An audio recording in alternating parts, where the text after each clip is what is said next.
সৎকাকারীদের অন্তর্ভুক্ত হয়ে যান। অর্থাৎ মহান আল্লাহ রাব্বুল আলামিন সেই সৎকাকে লালন পালন করতে করতে পাহাড় সমান করে দিবেন। কিয়ামতের দিন সে নেকির পাহাড় যখন তার নিকট নিয়ে আসা হবে, তখন সে ব্যক্তি আশ্চর্য হয়ে যাবে। সে বলবে, ইয়া রাব্বুল আলামিন, এতটা আমার সৎকা নয়, আমি তো আমার জীবনে এত সৎকা করিনি। তখন আল্লাহ রাব্বুল আলামিন বলবেন, হে বান্দা, তোমার কি মনে আছে তুমি ছোট একটি খেজুর সৎকা করেছিলে? আমি আল্লাহ সেই ছোট্ট খেজুরটিকে লালন পালন করতে করতে আজ পাহাড় সমান করেছি।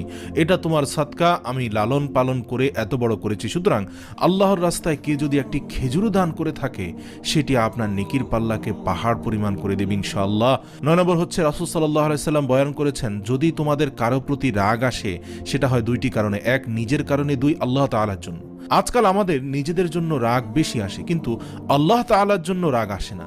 যখন আপনার সন্তান ঘরে একটি কাপ ভেঙে ফেলবে, তখন আপনি তার উপর রাগ করেন, বকাঝকা করেন। আপনার সন্তান যদি স্কুলে না যায়,